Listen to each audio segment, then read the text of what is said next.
За сайн уу залуусаа. Өнөөдөр Викингс цувралаа дуусгахаар шийдлээ. Өмнөх хэсэгт дийлдэшгүй Бьорн амьсгал хурааж, харин Ясгүй Айвар Егорыг дагуулan Олегийн гараас цухтааж уугаар төгссөө. Егор ханхууг байхгүй байгааг анзаарсан Олег яаралтай олж иргэсэн даалгавар өгөөд өөрөө бурхандаа залбирэн нүглээ намжлав. Харин манай хэд тэргэндээ суугаад явж байтал замд нь паплам таарч игээтэл баригдчихсангүй. Тэднийг анзаарсангүй. Шуурганд цохиулж үүлээ үзэж хүсээ зулгааж буй үүбэгийн багийнхан араачи их газар олж баярлал дав. Охиноо алдсан Торвил харин гонигтай байлаа. Гэсэн ч тэдний хүсэж ирсэн нутг нь юу ч үгүй хоосон их газар байхан тэр. Олег ханхуугийн гараас цухтаж гарсан манай хэд дээр хүрэлцэн ирлээ. Хүмүүс Егор ханхуугийн нэрийг дуудаж орилох бол Ясгүй Айвар Катяд хайртай гэдгээ хэллээ. Харин эхнэртэй далаараа тавиулсан Олег уурандаа багтарч өгөх нь холгүй байна. Бүгдийг нь алан хядна л гэж байна. Ирсэн газар нь оргүй хоосон байсанд ууралсан хүмүүс Отерийг худалчаар нь дуудаж барьж итгэнэ. Гэсэнт Ситл бурхад бид нарыг энд авчирсан учиртай гэхэд үүбэж дэмжиж нутаг орныг сайн судлъя л гэж байна. Мөн Торви дээр очин охины үхэл бие буруутай гэж гашуудсан ч Торви энэ тухай дахиж ярихгүй л гэж хариуллаа. Олег ханхуу туслахуудаа цуглуулan уулзлаа. Бид дээртэй тулалдан ялна гэдгийг би зөвгөнсөн. Дээр ордны тагтнаас унаж үхнэ. Гэхдээ тэрнээс өмнө Егор ханхуугийн харамсан сум тэрний цээжийг нэвт онно л гэж байна. Үнэн л байдаг байгаа да. Үүбэ болон тэдний нөхдүүд шинэ газартаа сууршихаар шийдэн ямар ч мод ургамалгүй энэ нутгийг Гринланд гэж нэрлэлээ. Хүмүүс нэрийг нь сонсоод наашаа хошуурхал юм байх. Гэсэн ч Отер энэ бол миний харсан нутаг биш. Би худал хэлээгүй. Үннээсээ алтан нутаг байгаа гэв. Үүбэж түүнтэй ижил бодолтой л байна. Дахиад лаялал гарах санаа агуулж байх шиг байна. Нэгэн өдөр Сителийн хөө бүгдийг нь дуудан нааш ирж харцгаа гэхтэн даган очтол авраг халим иргэдээр өгсөн байлаа. Гэтэл Ситл халимны махыг бусдаасаа харамлан Үүбийг нь дургүй хүргэлээ. Шинхэн хаан Харалд Эрикт итгэл хүлээлгэх бол түүний шин хамсаатан Сканы Харалдыг нухъя гэсэн бодолтой байна да. Ийхүү Харалдыг гүнхийн дуудуулж гэхтэн даган очтол Сканы түүн рүү Эрик гарч ирж амийг нь авраагүй бол баларх шахлаа. Харалд Катигатын хаан татмээ зүгээд Эрикийг бие хамгаалагчаар томилоо зогсохгүй гүүнхийлд Ингрид хоёрыг хатнаа болгоно л гэж байна. Харин тэр хоёр хоорондоо уулзсан гүүнхийлд чиний хүүхэд үнэхээр Бьорныхоо үннээ хэлгэхэд үгүй энэ бол Харалд хааны хүүхэдтэй гэж хариуллаа. Үүнийг сонссон гүүнхийлд Бьорны шарил дээр ирж сэтгэлийн үгээ хэлж би албадлагаар Харалдтай гэрлэхээс өөр аргагүй байдалд орлоо. Яасан чинийхээ нэр нүрийг барахгүй гэж хэлээд гарлаа.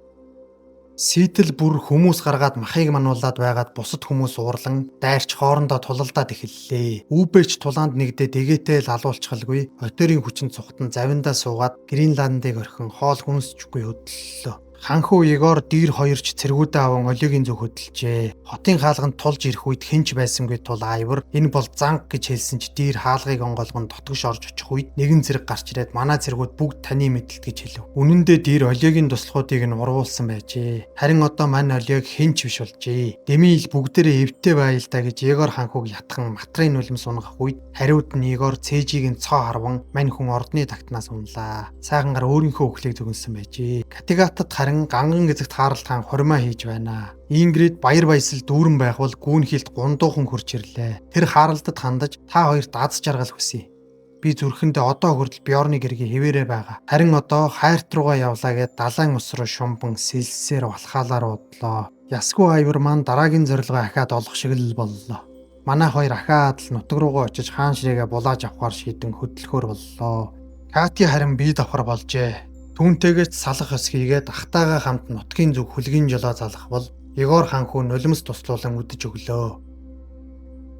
За манай хоёр Катигатта ирлээ дээ. Ард иргэдэнд доромжлон нулимж зайл гэж хөөн өгтөө. Ганган эзэгтж бас яоцгүй л хүлээж авч байна.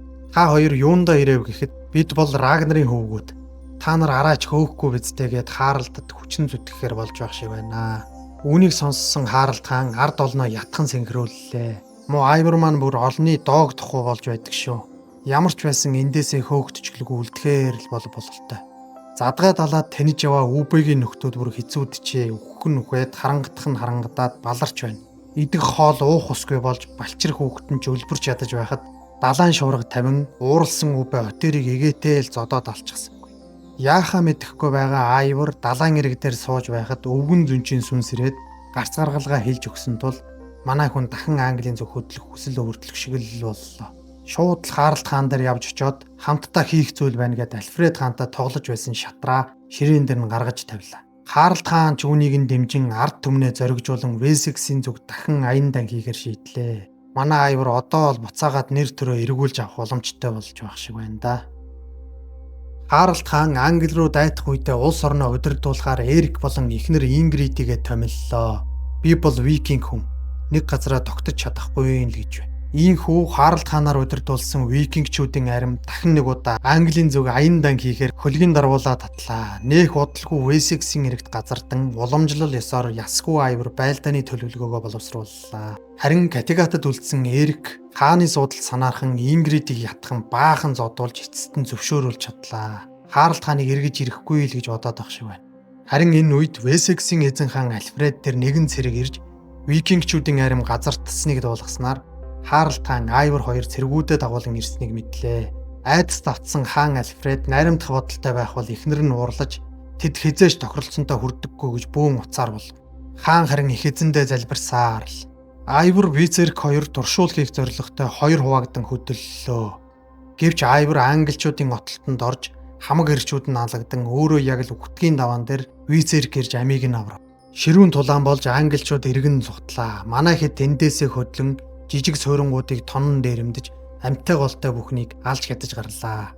Харин Альфред хаан ордноо орхин ард иргэдэд дагуулan зүхтаалаа. Үүнийг нь аюур аль хэдийн мэдэж байжээ. Тулаан болох газараа сонгоод Альфредийг айрмай цуглуулад боцон эрхийг нь хүлээнэ л гэж байна. Харин Каттегатад Ингрид нэгэн шулмын зан үйл хийснээс болж Эрикийн хоёр нүд нь юу ч харж чадхаа байжээ. Энэ бас л идтэй зэвүүн хүүхэн юм да. Энэ хэд бүр хатаж өгөх нэ. Дөнгөжл амьтаа голтой хөвж явах үед Үпэ их газар олж харав.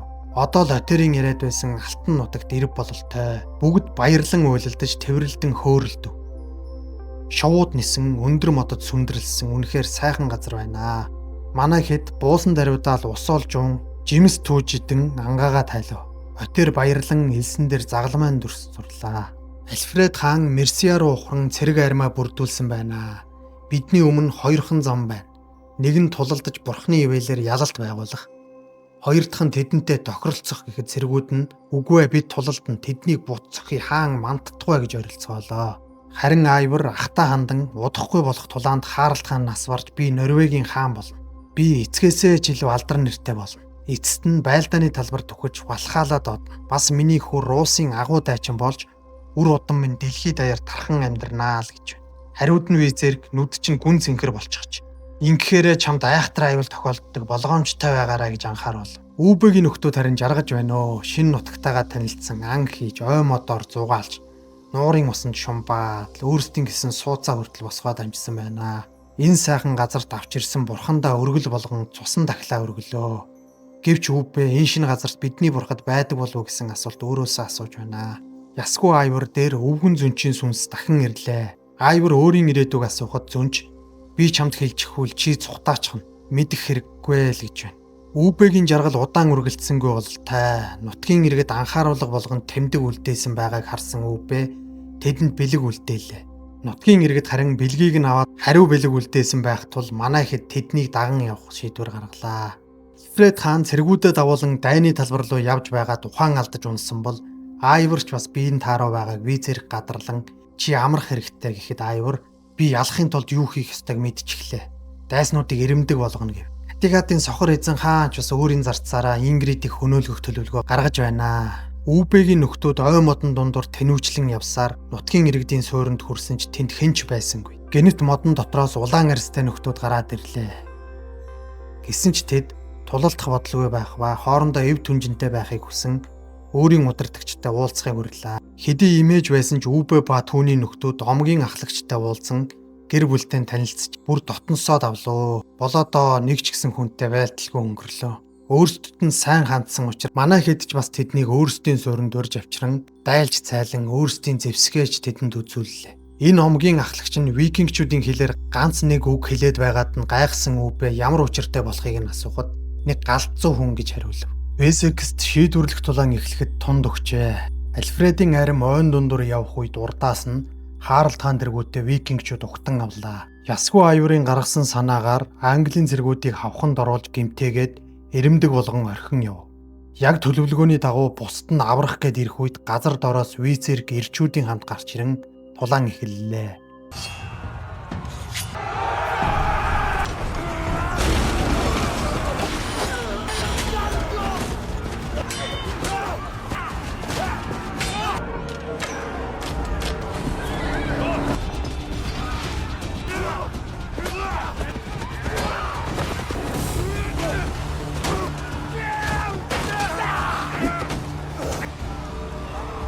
Бүх зүйл Айврын тактикийн дагуу болж англичуудыг баруун солгоогүй хийцснаар Альфред хаан яах учраа олохгүй самгардаж байх үед нь ар хонгоор нь хатныг нь барьцаалан ав. Үүнийг харсан Альфред анхаарлаа сарниулах үед нэг цэрэг ирж хааныг нэвт дүрлээ. Мань хаан ч бас шииртээр юм аа, сэлмээ суглаад л авч байна. Бас болоогүй нүдэнд нь их эзнийхэн дүр харагдахад бидэнтэй Есүс хамт байна гэд цэргүүдээ ухраалаа. Манан татаж юу ч харагдахгүй болсон тул Айварч бас ирчүүдээ ухраав. Жанжид нь тулааны талбарыг орхин зугтыг гэсэн ч Альфред хаан бидэнтэй Есүс эзэн хамт байна. Тулаанаа зогсоохгүй л гэж байна. Харалт хаан харин манан дунд төөрчихвүү яав ганцаараа тэнэж яваад гин алдаж үхлийн шарх авлаа. Гисэн ч айсангүй балхаалаа л гэж байна. Учир нь тэр ганцаараа байсангүй. Дүү хаалбтааныхын сүнс хажууд нь ирснээр манай хүн эцсийн сумаа тавьж дайсны цэргийг батраад Один бурхантайгаа уулзахаар балхаалаар угаа дүүтэйгээ хамт явлаа. Харин түүний оронд Категатад үлдсэн Эрик харлаган сохроо мэдэхгүй зарц бүсгүй дагаж савсганаж байгаад Ингридийн хоронд орж тармуурдууллаа. Үбэ Отер Торби 3 завинд суугаад нутгийн нөхдүүдтэй хамт нэгэн газар очтол модон дээр дүрс сийлжгсэн. Бас дээр нь байшин барьчихсан. Тэрч бүхэл модоор Рагнарын хөшиг хийжгсэн байгааг хараад Үбэ мэл гайхан цэл хөхрөв. Гэтэл энэ байшин дээрээс нэгэн нөхөр бууж ирэх бөгөөд тэр нь мэдээж манай Флоки байлгүй л яв. Нөхдүүд ийм газар уулзсандаа итгэж чадахгүй бөөн л хөөр болж учрав. Флокиг ядарч сулдан энд ирэхэд нь нутгийн иргэд ангаан идгээжээ. Эхний тулаандаа ялагдсан Альфред хааны хооронд Ясгүй Айвар хэлэлцээр хийгээр ирлээ. Хаанд хандан ард иргэдээ бодоод бидэнтэй тохиролц гэхэд хаан татгалзан чи цаг хожих гээ юу? Танай бурхад хайр гэж юу болохыг мэдэхгүй. Үхэл хизээч амьдралаас илүү үн цэнтэй байхгүй буруу номтон минь гэд хөөж явууллаа. Алтан нутагт Үбэтэй хамт ирсэн Наат гээд нөхөр энэ нутгаас алт эрдэнэс хайгаад сүйд хийж байна. Гэр орныг нь үүмүүлж байгаад ахлагчийн хүү хөнөөчгөө цугтсан ч хаа олдохгүй дээ удахгүй л баригдав. Үбэ харин ахлагчид хандан тэрний гэм бурууг би шийтгэж гисгэе гэхэд омгийн ахлагч Наатыг суллав. Харин энэ нэр би гэмгүй байхад тэр дайрсан л гэж байна. Үбэ түүнд нь итгэлгүй Наатыг цус бүргэд болгох шийтгэл онолоо. Весекст ээлж тулаан эхэллээ.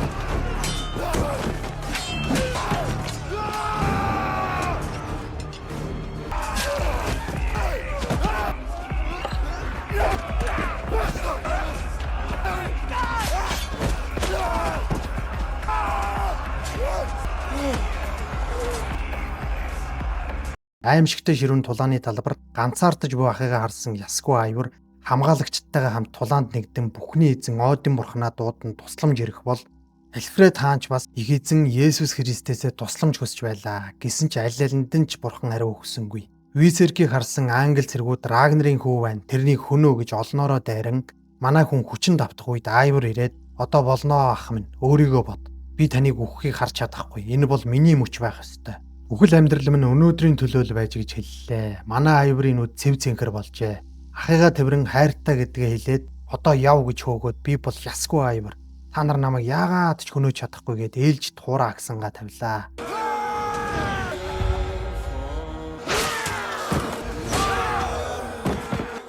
Son of Ragnar.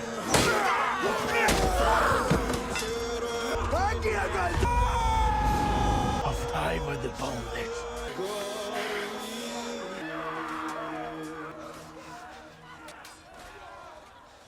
Don't be afraid.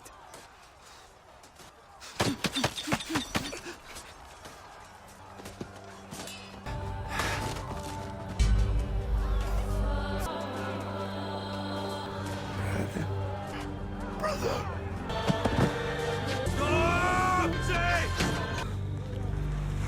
I'm afraid.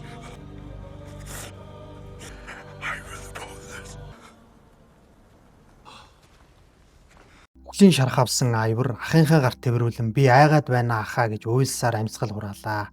Альфред хаан тулааныг зогсоож ах トゥ хоёрт салах ёсгийг хугацаа өглөө. Дараа нь хэвтэрт орсон Вицеркэд хандан манай ордон руу явж цаашид хэрэгхээ ярилцъя гэд дагуулan явлаа. Энэ үед Үбэ харин алуурчин Наатыг шийтгэн цус бүргэд хийх гэсэн ч нөгөөх нь айгаад байгаа тул чи балхаалаад очих ирэхгүй хүн байна гэд түргэн үхлээр шийтгэв. Үүнийг харсан омгийн ахлагч та нарыг энэ нутагт тавтай морил гэсэн болохоос эзэгнэн суу гэж хэлээгүй шүүгээд өөрийн хүүг оршууллаа. Вицерк маанч бас хайрт үгээ оршууллаа. Дараа нь Альфред хааны ордонд ирж өөрийн мурхтаасаа татгалзан адис хүртэн эцэг хүү ариун сүнсний нэрийн өмнөөс загалмайтан боллоо. Түүний загалмайлсан эцэг нь Альфред хаан болж Визерк нэрийг нь сольж Айтистан нэр хайрлалаа. Катигатын хаан суудалд харин Ингрид сууж байна. Флоки маань ч бас өөрийн бурхадтай итгэхээ байжээ. Би бол юу ч биш, шоргоолж л гэсэн үг. Бид юу ч танин мэдэх гэж хичээх хэрэггүй гэв. Үбэ харин та Рагнарыг сандгүй гэхэд саналгүй яах юм? Шөнө болгоно л ирж шин завь нэхэж зовоож байна. Би хариуд нь шин завьар хилэнцгээ хийх гээд байгаа юм. Чи үхчихсэн бидтэй гэж хариулдаг л гэж байна. Ийхүү далайн эрэг ширтэн сууж буйгаар Викингс сурал маань дуусч байна. 6 бүлгийн турш хамт байсан та нартай баярлалаа залуусаа. Subscribe дарж суугаад амжаарай.